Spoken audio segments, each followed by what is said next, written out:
In Ayurveda, the concept of doshas represents the three fundamental energies or bioelements that govern the physiological and psychological processes of the human body and mind. Three doshas are Vata, Pitta, and Kapha. I myself am a Vata predominant person, so I am very energetic and I am very outgoing person, but I can also be very weak at times and also very scattered in my day-to-day life, as well as being very anxious as well. These are aspects of the Vata dosha. This is because the Vata dosha is governed by the air and ether elements, which represent movement and space. So Vata is characterized by anxiousness and restlessness, and so this can be good and bad in many different ways.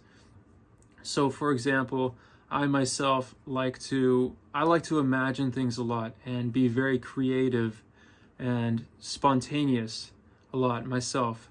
And this represents the positive aspects of the Vata dosha, because since I'm very spontaneous and creative, this is a part of the ether and air elements. But at the same time, I can also be very prone to anxiety and depression and fear, which is also an aspect of a negative aspect of the air and ether elements.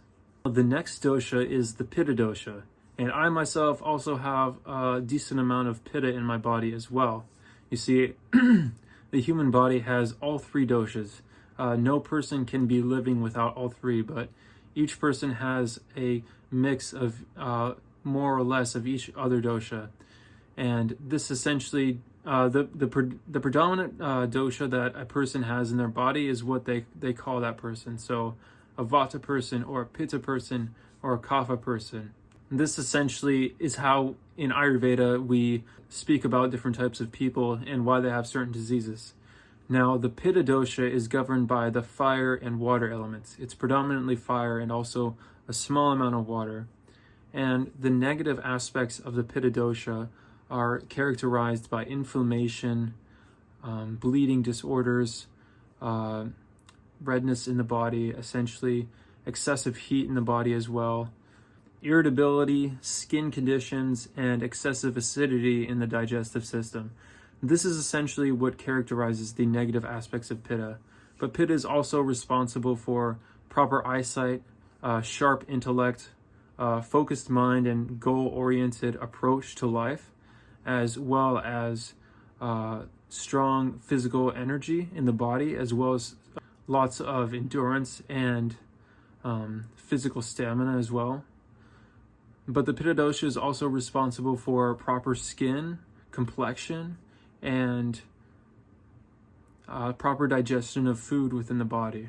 Now, the third dosha is the Kapha dosha, which essentially represents in the body endurance, stability, as well as strength and the ability to relax properly and be at ease, and also have stability of mind and stability in pursuit of one's goals.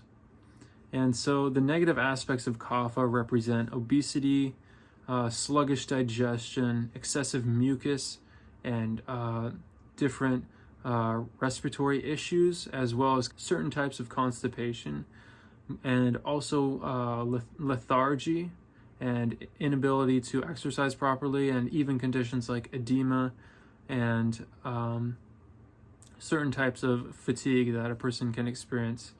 As well as in the mind, it represents more greediness, possessiveness, and clinging to certain things. And so in Ayurveda, the Kapha dosha represents the essential aspect of the body which needs to possess and hold on to something, which is an aspect of the earth element, but also the water element, because the Kapha dosha is made of the water and earth elements. So the Kapha dosha is a manifestation of those elements within the human body. Each individual has a unique constitution, which is their Prakriti, which governs their physical and mental tendencies and the way in which health manifests in their body. You see, an individual of Pitta will manifest with more focused strength and defined body, more muscular, more defined facial features, as well as a more focused gaze and sharp mind. A Vata individual will be more skinnier. Vata individuals can suffer from things like anorexia at times, and there can also be deformities within the structure of the body, which is an aspect of the air element, because the air element is characterized by movement and instability. The manifestation of certain abnormalities within the human body, like crooked teeth or something like that, is a manifestation of the Vata dosha within the human body. How Kapha manifests in the human body is generally with obesity and sluggishness and lethargy in a person, and this is the more negative side of it. But the Kapha individual generally has very calm, loving eyes and a very soft skin, very moist.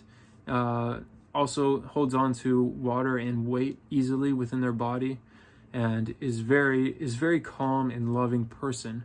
But this individual can also be prone to greediness, like I mentioned, and possessiveness and depression and laziness. This is the negative side of Kapha, because for each dosha there is both a positive and a negative. The doshas themselves are neither good or bad. They are essentially ways in which the human being manifests, because the human being is essentially a microcosm of the macrocosmic universe. And so the doshas are essentially ways of looking at the human body as different forms of energy manifesting in different ways. And so essentially this goes into the aspect of how human health in Ayurveda is a dynamic thing. It is not static or linear.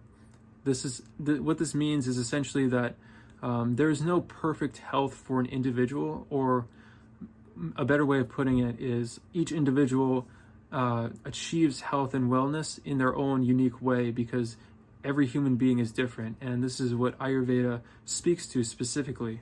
Essentially, the way in which Ayurveda works on the human being is it's a metaphysical science, so it doesn't really rely on things that can be measured by the scientific method. And so Ayurveda is oftentimes coined as pseudoscience, but this is really a misunderstanding of what it really represents and what its intention is for humanity. You see, the different elements that manifest as the doshas in the human body are not a literal thing. So the 5 elements, ether, air, fire, water, and earth, that manifest in the human body in the form of doshas, this is not a literal thing, because we don't have earth or fire or water. Well, we do have water, but we don't exactly have ether, and we have air, but you get what I'm saying.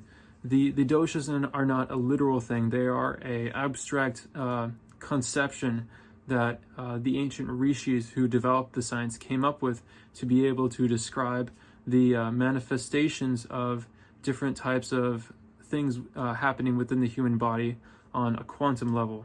While traditional Ayurveda doesn't particularly use quantum terminology, there are certain parallels that can be drawn between Ayurveda and quantum principles, such as interconnectedness, non-linearity, and dynamic balance, which sync well with Ayurvedic thought.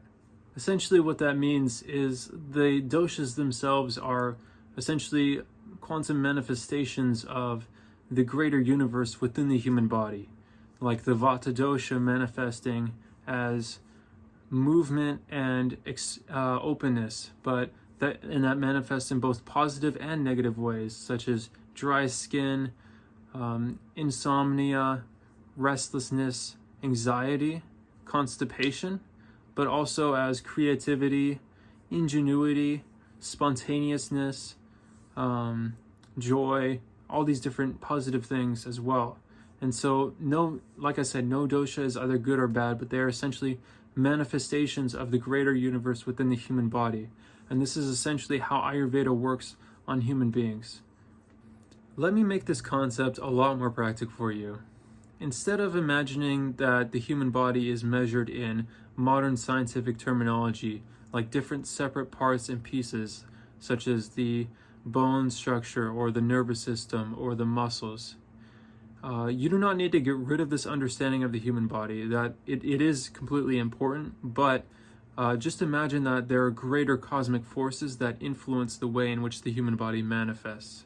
And this essentially is what the Ayurvedic understanding of the 5 great elements and the doshas revolves around. The 5 elements and 3 doshas represent a greater macrocosmic influence upon the human body as a direct manifestation of human health and also disease in all of its different forms. Instead of seeing the human body as a separate collection of individual parts, being completely divorced from spirituality, Ayurveda sees the human body as a holistic connection of the different parts of the greater macrocosmic whole through the 5 elements and 3 doshas. Let me give you several examples to illustrate this point I'm trying to make properly for you. So imagine the Vata dosha. It manifests as a lightweight, skinny person with lots of imagination, energy, and spontaneity, but also gets tired very easily and is very restless and needs to eat on a regular basis, but can only take in small portions of food. This individual can succumb to anorexia, insomnia, anxiety, depression, constipation, dry skin, and other different diseases that revolve around the concept of deficiency within the human body. This is how Ayurveda sees the human body manifesting in the form of the Vata dosha. This is how Ayurvedic medicine sees the human body as a direct manifestation of the greater macrocosmic whole. So when an individual is predominant in the Vata dosha, they manifest these different conditions through their human body and mind as well, because it is not just the physical body itself, but also the mind that is influenced by these doshas. And so, truthfully speaking, I personally believe that there is a great connection between what's understood as sacred geometry and Ayurvedic medicine, because you see, the manifestation of these different types of doshas represent different forms of the universe manifesting through the human body. So essentially, this is the way which Ayurvedic medicine sees the entirety of the human body and also nature itself. Now, the whole entire treatment of the human body is designed to these 3 specific doshas.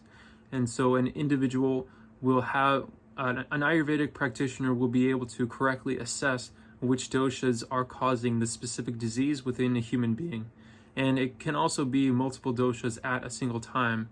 Predominantly one dosha that's causing problems within the human body, and then the other doshas also start to create disease as well.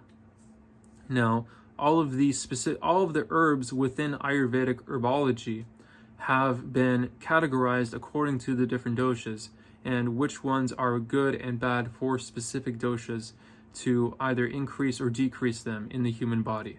All sorts of treatment plans and lifestyle medicines, essentially, like meditation, yoga, different types of things, that activities that an individual does throughout their life, are all categorized according to which doshas better suit them accordingly. So, for example, a Pitta person who is prone to heat conditions will likely benefit from going swimming in a cool lake during the summertime, and a Vata person who is prone to conditions of dryness and cold will benefit greatly from massage and therapeutic warm baths during the wintertime. And a Kapha individual who is prone to obesity, stagnation, and lethargy will be very benefited by different herbs such as dandelion root, because it's very astringent to the body and it reduces the stagnation within the human body, as well as other herbs such as ginger and turmeric, which can sort of stimulate the body in certain ways that are beneficial to the Kapha dosha. This is essentially just a basic overview of how Ayurvedic medicine sees the human body.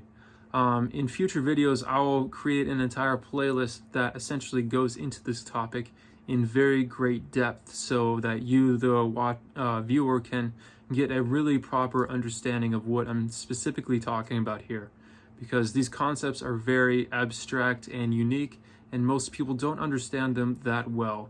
So that is my job here with this channel. And it's really my joy to bring this information to you. So I really appreciate you for watching, and please like, comment, and subscribe, and come back for next time. Thank you so much.